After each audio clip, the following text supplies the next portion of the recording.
everyone, what's going on? Joey here, and as you know, this week, 2 people are getting revealed on The Masked Singer, and we only have 3 people, and out of those 3 people, we revealed 2 of them, which is the Cyclops and the Thingamabob, leaving FireFly left. And just in case, if she does get revealed this week, I figured, why don't we go ahead and put out a video. Before we get started, make sure you subscribe, you turn on notifications, and you give this video a thumbs up. Well, let's go ahead and get started.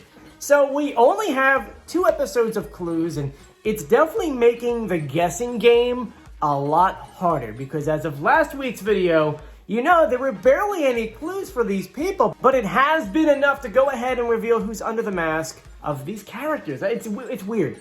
I don't know if I like the format as much, but I had to have made the clues a little bit easier, considering that we only get really 2 episodes or maybe even 3 episodes of each character. So if you're like me, you went ahead and you typed up everything you know about the characters, and we're gonna go ahead and break down those clues, tell you who we think it is, match up those clues, go through the pitch correct audio, and hopefully we are right.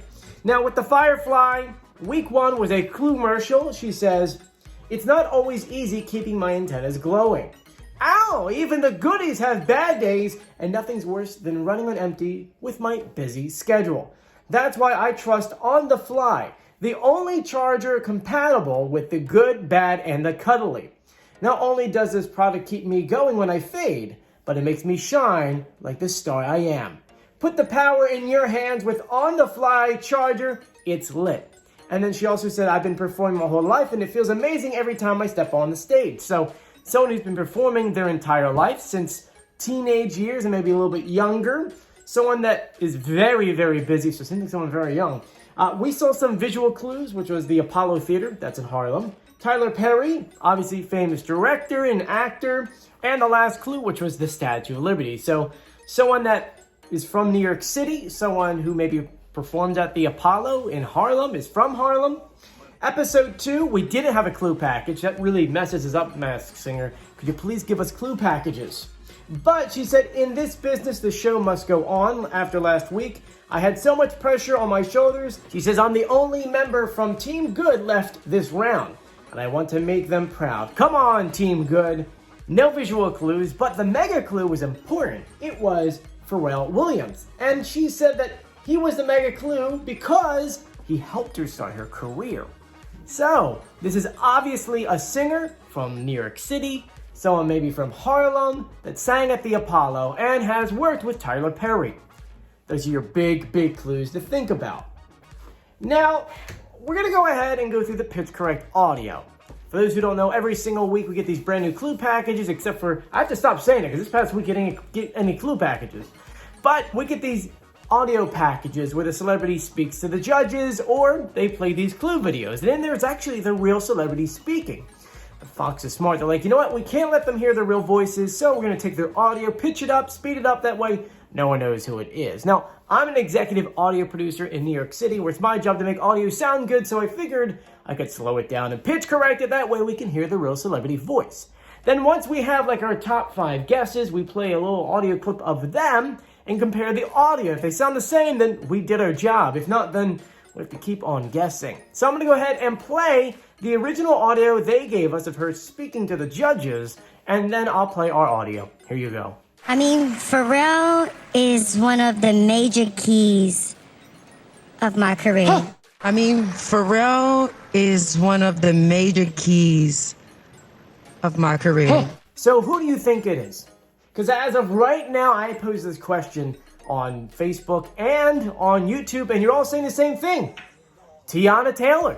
And guess what? If you listen to the pitch correct audio, it sounds like her. The singing sounds like her. And we'll go through the clues and kind of answer that stuff. But first, let's go ahead and compare her speaking to the FireFly and her singing compared to the FireFly. Here you go. Pharrell is one of the major keys of my career. Well, I use a lot of organic coconut oil. It never really mattered what brand it was. Loves me better. You make me happy. To say I don't give me no reason to go through your phone. So that sounds like her. So let's go ahead and break down the clues, starting off with her saying that she's been performing her entire life. Well, she recorded her first album at 18 years old. That is called from a planet called Harlem. This answers a lot of questions. Been performing her whole life, and the Harlem question right there, and the New York City question. And where's the Apollo Theater? In Harlem. So the next one is the Apollo Theater. It's located in Harlem, and she's also sang there. Next was Tyler Perry. She was in Tyler Perry's Medea's Big Happy Family. Actually, I think that was her first acting role, if I remember correctly. Statue of Liberty. She's born and raised in New York City, in Harlem. Pharrell Williams. This is the biggest clue, and I mean, this one's really the nail in the coffin. She was first signed by Pharrell's label, which is, I think, Star Trek Entertainment? Star Trek? You get it? I think that's funny. I like that. And he also produced her albums. So, there you guys go. Ms. Taylor, welcome to The Masked Singer. And just as an additional clue, she's known to be a drama queen. And so far, we've seen that. I know they pre-tape this stuff, but for those looking to do the show in the future, don't be a drama queen on the show. Because, I mean, if you go back and you look at the preview photos for the show, it looks like we see two different backgrounds, which means that she's probably going to stay on for this next episode and then probably be in the top here, even though I want Thingamabob to make it. But really don't like just walking off stage because you didn't get your way. Come on. Come on. Also, it's another clue that she's kind of young. She's, what, 31 right now? Anyway, do you guys agree with me? Do you disagree with me? Let me know in the comment section, and I want to thank you for joining me. If you haven't done so yet, please subscribe, turn on notifications, and give this video a thumbs up. And I just want to add in one little thing.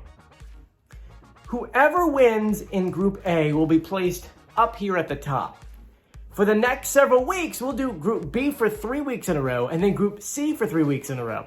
So we're trying to get through these reveals kind of wanky because, I mean, we know what Group B is and Group C is, but when you only have like 45 minutes to decide who's under the mask and so on, it's a little difficult. So if you want, you can go ahead and send me a message during the show, and we can go ahead and break down the clues as it goes along. I mean, I'm doing my pitch correct audio while the show is going on.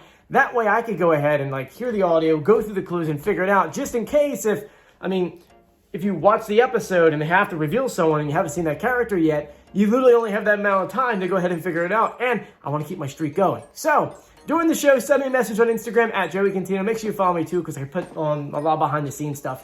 And once again, I want to thank you for joining me. Please stay safe and sound. And as always, I'll see you later. Bye.